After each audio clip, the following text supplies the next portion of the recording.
এ নিয়ে আলোচনা করতে এই মুহূর্তে গাজীপুরে আছেন মেহেদী হাসান। তার সঙ্গে যুক্ত হচ্ছেন ফায়ার সার্ভিসের গাজীপুর জোনের উপসহকারী পরিচালক মোহাম্মদ মামুন।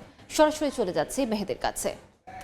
পরিকল্পিত গাজীপুর নিয়ে দফায় দফায় আসলে প্রতিবাদ জানিয়েছে সমাজসেবী এলাকাবাসী। আমরা এই বিষয়টি নিয়ে আজকে কথা বলবো গাজীপুর জোন 1-এর ফায়ার সার্ভিসের উপসহকারী পরিচালক মোহাম্মদ মামুনের সাথে। আমরা একটু আপনার কাছে জানতে চাই যে আপনি কিছু জানেন যে এই ভবনগুলো যেগুলো নির্মাণ করা হচ্ছে সেই ভবনগুলো অনুমতি আসলে ফায়ার সার্ভিসের থেকেও নিতে হয়, একটি আইন রয়েছে। এই যে গাজীপুরে যে ভবনগুলো তৈরি হচ্ছে সেই ভবনগুলো আসলে কতটা আপনাদের অনুমতি নেওয়া হচ্ছে এবং আপনাদের নিয়ম মেনে আসলে তৈরি করা হচ্ছে কিনা? ধন্যবাদ।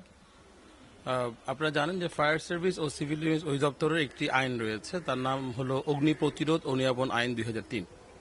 এই অগ্নি প্রতিরোধ ও নিরাপণ আইন 2003-এর একটি সংজ্ঞা রয়েছে যে বহুতল ভবন বলতে কি বোঝায়।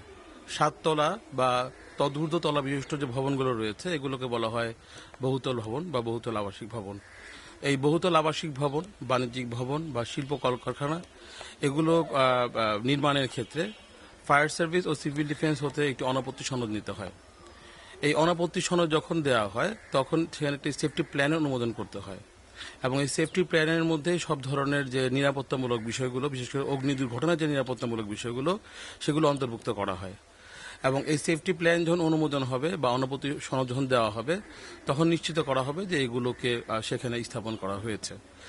এবং এই যে সেফটি প্ল্যান থাকে যেটা আমাদের কাছে অনুমোদন নিতে হয়, সেক্ষেত্রে এখানে আগুন যেন না লাগে তার জন্য মেজার্সগুলো থাকে, বা আগুন লাগলেও যেন আগুনটা বড় না হয় সেই বিষয়গুলো থাকে, যেটা আমরা বলি অ্যাক্টিভ ফায়ার প্রোটেকশন সিস্টেম এবং প্যাসিভ ফায়ার প্রোটেকশন সিস্টেম। সেই বিষয়টি মানা হয় কিনা গাজীপুরে?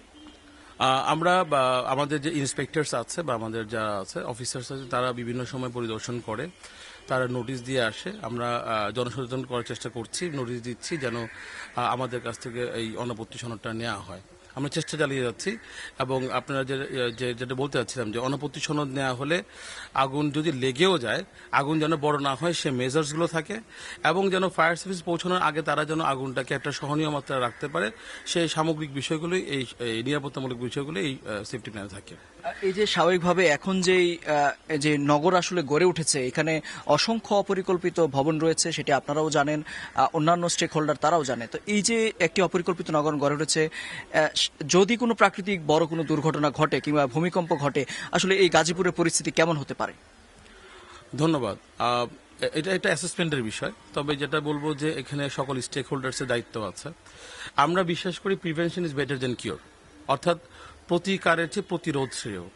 দুর্ঘটনা ঘটলে আগুন লাগলে আমরা যাবই, বাট তার আগে যে আমরা একটা সুন্দর একটা ডিজাস্টার রেজিলিয়েন্ট দুর্ঘটনা সহনশীল একটা নগর করতে পারি তাহলে সেটা বেটার।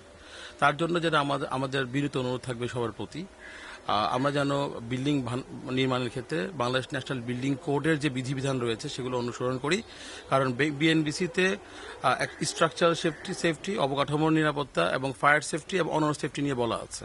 প্লাস অগ্নি প্রতিরোধ ও নিরাপণ আইন 2003-এর যে আইনের বিধান আছে সেগুলো আমরা অনুসরণ করি, সেফটি প্ল্যান গ্রহণ করি, অনাপত্তি সনদ নেই, এবং আমরা ভবনগুলোকে অগ্নি দুর্ঘটনার যেন সহনশীল হয় সেভাবে নির্মাণ করি। তাহলে আমরা একটা অগ্নি দুর্ঘটনা সহনশীল নগর উপহার দিতে পারবো। ধন্যবাদ আপনাকে। নিশ্চয়ই সকল দপ্তরের সমন্বয়ে গাজীপুর হবে পরিকল্পিত এবং এখানকার আসলে পরিবেশ সহ পুরো এলাকায় আসলে সারা দেশের রোল মডেল হবে, এমনটাই প্রত্যাশা করছেন নগরবাসী। তো এই ছিল গাজীপুর থেকে আমার কাছে সবশেষ। সরাসরি যুক্ত ছিলাম গাজীপুরে।